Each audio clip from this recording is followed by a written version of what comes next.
اگر آپ کو ایمان اور یقین حاصل ہو تو پھر دعا کریں اللہ اس پر استقامت عطا فرمائے، پھر اس پہ ڈٹ جائے۔ نبی پاک صلی اللہ علیہ وسلم نے فرمایا میں اس بات کا خوف نہیں کرتا کہ میری امت کمزور ہو جائے گی، اس بات کا ڈر نہیں کہ پیسے ختم ہو جائیں گے، نہ یہ خوف ہے کہ بھوکی مرے گی۔ حضور کس بات کا خوف ہے؟ تو نبی پاک نے فرمایا خوف یہ ہے کہ ان کا یقین کمزور ہو جائے گا۔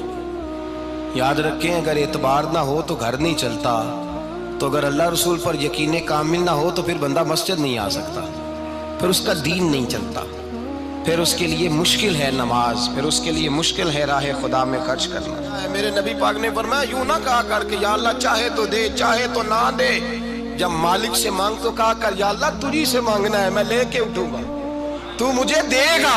فرمایا جتنا تیرا یقین کامل ہوگا اتنا ہی اللہ تجھے جھولی بھر کے عطا فرمائے گا۔ کمزور سا مسلمان، لڑکھڑاتا سا مسلمان دیکھتا ہوں کرتا ہوں، اور یہ بھی نہ دیکھا کریں بھائی ایمان یقین کو استقامت کے درجے پہ لیں، یہ نہ دیکھا کریں کہ وہ کیسے دے گا، وہ کسی وسیلے کا محتاج نہیں ہے، وسیلے کو پسند کرتا ہے، پر وسیلے کا محتاج وہ بغیر وسیلے کے بھی دے دیتا ہے۔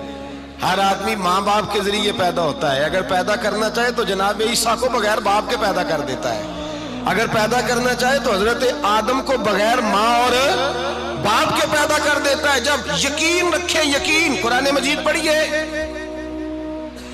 حضرت موسیٰ علیہ السلام فرعون کے دربار میں کھڑے ہیں، چاروں جانب دشمن ہی دشمن ہے، جادوگر آ گئے، انہوں نے سانپ چھوڑے، حضرت موسیٰ کے ہاتھ میں ڈنڈا تھا۔ حضرت موسیٰ کہتے ہیں یا اللہ کیا کروں؟ تو اللہ تعالیٰ نے فرمایا اپنا عصا پھینک دو۔ کہنا چاہیے تھا نا کہ یا اللہ ایک ہی تو شے ہے، اتنے سانپ ہے، بچانے کے لیے ڈنڈا ہے وہ پھینک دوں؟ ڈنڈا پھینکا جاتا ہے، سانپ کو دیکھ کر کے قابو کیا جاتا ہے۔ یہ میرا اور آپ کا ذوق ہے نا، لیکن انبیاء کرام کا انداز ملاحظہ کیجئے میرے عزیزو۔ اللہ فرماتے ہیں ڈنڈا، اے موسیٰ ڈال دے اپنا عصا۔ پہلے نہیں فرمایا کہ سانپ بن جائے گا، فرمایا بس تو ڈال دے۔ میں اور آپ ہوتے ہیں تو سام سامنے ہے، ڈنڈا ہاتھ میں ہے، ہم کہیں گے عجیب بات ہے، یہی تو دفاع کی چیز ہے، اسی کو ڈال دوں تو بچوں گا کیسے؟ کہا ڈال دو، تو حضرت موسیٰ نے ڈال دیا، کہا میرے رب کا حکم ہے تو میرے لیے بہتر ہی ہوگا۔ اللہ فرماتے ہیں جب موسیٰ نے ڈالا تو میں نے اس ڈنڈے کو، اس عصا کو اژدہا بنا دیا۔ اب کبھی عصا بھی اژدہا بنے، کبھی چھڑی بھی بہت بڑا اژدہا بنی ہے، لیکن قرآن کہتا ہے جناب موسیٰ نے ڈالا تو اللہ نے اژدہا، بلکہ اس سے پیچھے چلیے، عورتیں کمزور یقین کی ہوتی ہیں نا، جناب موسیٰ پیدا ہوئے تو اللہ فرماتے ہیں میں نے موسیٰ کی ماں کے دل میں بات ڈالی، ماں کے دل میں صندوق میں ڈال کے تو اس کو دریا میں بہا دے۔ اور بھائی صندوق میں کہہ سکتے ہیں نا آکسیجن کیسے جائے گی، اور دریا میں بچے بچنے کے لیے ڈالے جاتے ہیں کہ ڈوبنے کے لیے ڈالے جاتے ہیں؟ ماں کے دل میں یقین کمزور نہیں تھا ماں کا۔ انبیاء کے ماں باپ موحد ہوتے ہیں، دین کو ماننے والے، ماں کے دل میں اللہ نے بات، اللہ قرآن میں کہتے ہیں میں نے وحی کی، میں نے القاء کیا، میں نے بات ڈالی۔ حضرت موسیٰ کی ماں کہتی ہے میں نے ڈال کے نا سمندر میں بیٹا، میں نے سمندر میں بیٹا ڈال کے صندوق میں بند کر کے رب کے حوالے کیا۔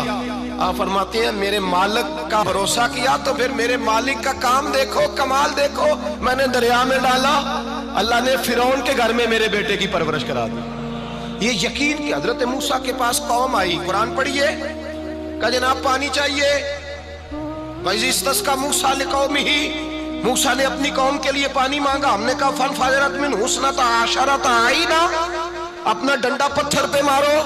عقل والا آدمی ہوتا تو اڑ جاتا، کہتا یا اللہ پتھروں سے بھی کبھی پانی نکلا ہے؟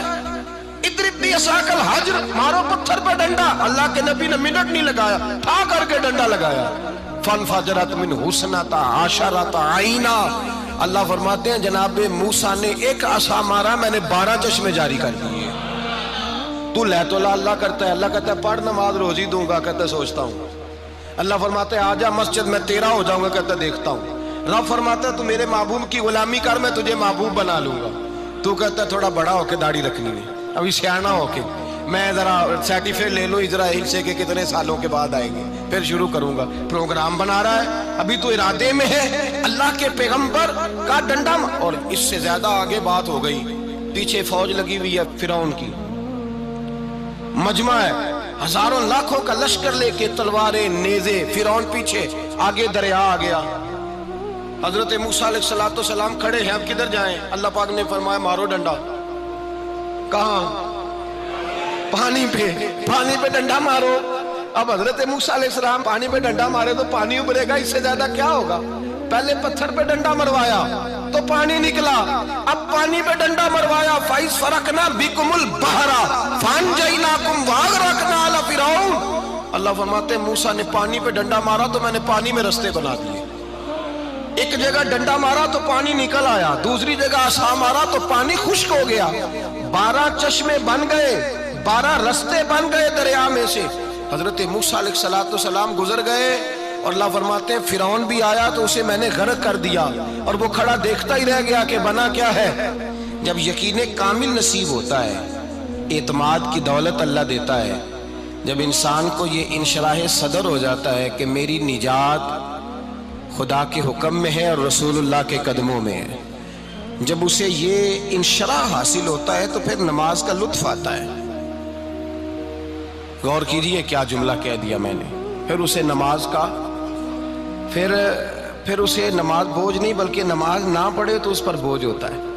پھر قرآن مجید اس کی روح کا ساتھی ہو جاتا ہے، پھر عبادات، تقوی، پرہیزگاری، پھر وہ ایک سنت کے چھوٹنے پر پریشان رہتا ہے جب یقین کی دولت نصیب ہوتی ہے۔ قرآن مجید فرقان حمید نے کہا ایمان لاؤ تو پھر ایمان پہ ڈٹ جاؤ، مسلمان بنو تو پھر اسلام پر۔ پھر یہ جو کمزوری ہے نا، یہ دیکھتے ہیں، کرتے ہیں، چلتے ہیں، ابھی کل، ابھی پرسوں، بہانے، ہیلے، ابھی میں نماز شروع کرتا ہوں، دیکھتا ہوں لا الہ الا اللہ محمد الرسول اللہ صلی اللہ علیہ۔ جب کسی نے کلمہ پڑھا تو اس پر پورا دین ضروری ہے، پورا۔ اب وہ یہ نہیں کہہ سکتا کہ تھوڑا تھوڑا کر کے آؤں گا۔ یقین کی دولت نعمت ہے۔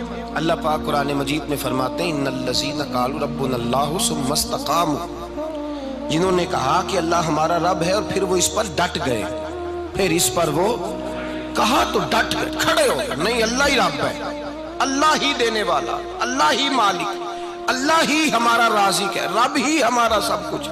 جب ڈٹ گئے تو فرمایا تتنزل علیہم الملائکہ، پھر میں ان کی مدد کے لیے آسمان سے فرشتوں کا نزول فرمایا کرتا ہوں۔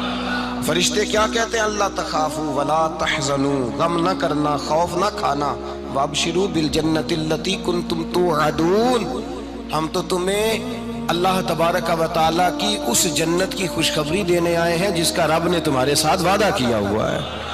پھر فرشتوں کا نزول ہوتا ہے، لیکن شرط کیا ہے کہ ایمان لائے، اور پھر ایمان پر پھر یہ نہ سوچے کہ وہ کس طرح دے گا، وہ کیسے عطا کرے گا، وہ میری مدد کس طرح کرے گا، نظام کیسے چلے۔ ڈٹ جائے کہے میرے اللہ کا حکم ہے تو میں نے حلال ہی کھانا ہے، میرے رب کا حکم ہے تو میں نے تھوڑے پہ گزارا کرنا ہے، میرے مالک کا حکم ہے تو میں نے اپنی جیب دیکھنی یا دوسرے کی نہیں دیکھنی، میرے رب کا حکم ہے تو میں نے اس کی اطاعت میں رہنا۔ جب ڈٹ جائے گا اللہ کے احکامات پر، جب ڈٹ جائے گا تو اللہ فرماتا ہے پھر میں تیری مدد کے لیے فرشتوں کا نزول کروں گا۔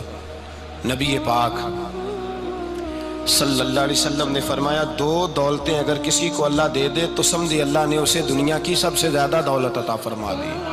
یا رسول اللہ وہ کون کون سی چیزیں ہیں؟ فرمایا ایک جس شخص کو اللہ نے معاف کرنے کی دولت عطا کر دی، جو معاف کرنے لگ گیا، جس کی طبیعت میں درگزر آ گیا، جو معاف کرنے لگا، غلطیاں معاف کرنے لگا، جس کو ایک دولت یہ مل گئی۔ اور دوسرا میرے مصطفیٰ نے فرمایا جسے اللہ نے یقین کی دولت عطا فرما دی۔ جس کو یہ 2 دولتیں مل جائیں، ایک درگزر کرنا، دوسرا رب رسول پہ یقین کامل رکھنا، اسے کائنات کی ہر شے مل گئی۔ میرے نبی پاک نے فرمایا جب بھی دعا مانگو خدا سے یہ 2 نعمتیں مانگا کرو، عرض کیا کرو اے اللہ درگزر کی دولت عطا فرما، اے اللہ تو ہمیں یقین کی دولت عطا فرما، ایمان کی قوت اور پختگی نصیب فرما۔ میرے بھائی حضور نے فرمایا مانگ کے لو۔ کمزور ایمان والا شخص کسی کام کا نہیں ہوتا۔ جس آدمی کے ذہن میں شک کا بیج ایک دفعہ جنم لیتا ہے وہ آدمی تو غلام سے بدتر ہے۔ بے کیف سجدہ، روٹھی روٹھی سی عبادت، اس کی زندگی کیفیات سے خالی ہے۔ جس شخص کو پتہ چل جائے نا لوگ میرے مخالف ہیں، اس کا تو سجن رہتا ہی کوئی نہیں۔